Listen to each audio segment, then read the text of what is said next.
The Thalorn had spent millennia observing the cosmos, convinced of their unparalleled superiority. Their mastery of cloaking technology ensured they could traverse the universe undetected, their ships drifting like shadows in the void. To the Thalorn, invisibility was not just a skill, it was a birthright. They saw themselves as the silent watchers, chroniclers of civilizations too primitive to ever sense their presence.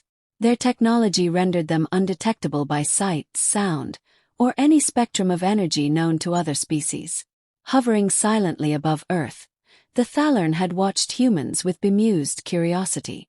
They catalogued human history, noting the species' chaotic rise from tribes to empires, their wars, and their relentless pursuit of knowledge. To the Thalorn, humans were unremarkable, a young species clawing its way out of ignorance. Yet, there was something unsettling about them, something the Thalorn elders refused to acknowledge. Humans exhibited a strange knack for sensing the unseen. It began with minor incidents. Early human spacecraft launched into the void occasionally altered their course as if avoiding the invisible. Signals broadcast into space seemed to occasionally graze the edges of Thalorn cloaking fields. The anomalies were too infrequent to merit concern, dismissed by the Thalorn as cosmic coincidences. But to the younger generation of Thalorn scientists, these events were unsettling. They whispered among themselves, wondering if humans might possess an intuition beyond the measurable. One such scientist, Varek, had spent decades observing humans. He was intrigued by their reckless inventiveness and their tendency to question everything. "They are primitive," the elders told him when he voiced his concerns, "and primitives stumble in the dark." Yet, Varek could not shake the feeling that humanity's progress was unusually rapid. The Thalorn elders convened regularly to discuss their observations. Their reports on humanity were routine, filled with data on technological advancements and cultural trends. "They lack the sophistication to ever see us," one elder declared confidently during a recent council. "Their vision is limited, their tools inferior." The others murmured in agreement, but Varek remained silent. His silence stemmed from a growing unease. Humans were unpredictable. Unlike the countless other species the Thalorn had studied, humans thrived on chaos. They embraced failure as part of their learning process, adapting to challenges with alarming speed. Where other species sought equilibrium, humans sought disruption, always pushing beyond their limits. Varek had witnessed this firsthand. Human scientists, working with limited resources, had managed to detect faint disruptions in their skies. These were no random efforts. They demonstrated a calculated persistence. It was as if humans were feeling their way toward a discovery they could not yet name. For the first time, Varek felt the weight of uncertainty. Still, the elders dismissed his concerns, and their confidence was absolute. They believed the Thalorn were untouchable, their cloaking technology perfect. But as they continued to observe Earth, they failed to notice the cracks forming in their invisibility. What they saw as coincidences, humans saw as puzzles waiting to be solved. The failure was sudden and catastrophic. A Thalorn scout ship, one of their smaller vessels tasked with monitoring Earth's surface, experienced a cascading malfunction in its cloaking system. It had been operating within the planet's upper atmosphere when one of the targeted energy bursts from the humans struck a critical resonance point.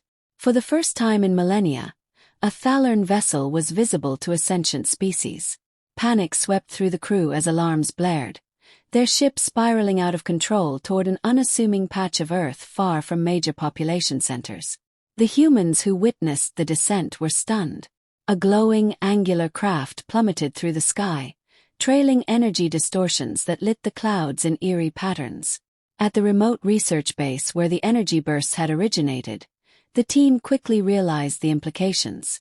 Whatever they had uncovered was now coming directly to them. The Whisperer registered chaotic signals as the craft's systems attempted to repair themselves mid-fall, but the damage was too extensive. The vessel landed with a violent, shuddering impact in a clearing near the base. The researchers, equal parts terrified and exhilarated, gathered their equipment and approached cautiously. Communication attempts began immediately. Though they had no precedent for contact with extraterrestrial life, they had anticipated this moment in theory. They used basic mathematics, visual cues, and audio frequencies to try and convey peaceful intent. Inside the ship, the Thalorn crew was in disarray. Their captain, Risser, demanded immediate repairs and reactivation of their cloaking systems, but the damage was far beyond what their onboard systems could handle. Varek, now part of the crew due to his expertise in human observation, saw the humans approach on the external monitors. He urged the others to pause and reconsider. "They've detected us," he said, his voice firm. "They could have acted aggressively but haven't. This might be an opportunity." Risser dismissed the idea. "They are a threat," she countered. "We must maintain the barrier between us and them." Yet as the humans drew closer, carrying tools and devices that emitted signals of clear intent rather than hostility, the ship's crew hesitated. For the first time they saw humanity not as abstractions on a screen but as living beings, a group of individuals driven by curiosity rather than fear. The humans' persistence was remarkable. Within hours, they managed to decipher basic Thalorn signals and created a crude but functional method of communication. Their efforts displayed ingenuity and an eagerness to understand rather than dominate. This unnerved the Thalorn crew, who had always assumed that any species capable of breaching their cloaking would do so with hostile intent. Through halting exchanges, the humans expressed their desire to learn who the Thalorn were and why they had been observing Earth. The Thalorn, faced with no immediate alternatives, reluctantly engaged in the dialogue. The conversations were awkward and tense, but something shifted as the humans asked questions not about their technology or weaknesses but about their culture, history, and purpose. It was an exchange neither side had anticipated. For the humans, it was a glimpse into a universe far larger and more intricate than they had imagined. For the Thalorn, it was the first crack in the armor of their arrogance, a realization that humanity's greatest strength lay not in its tools or weapons but in its unyielding drive to connect and understand.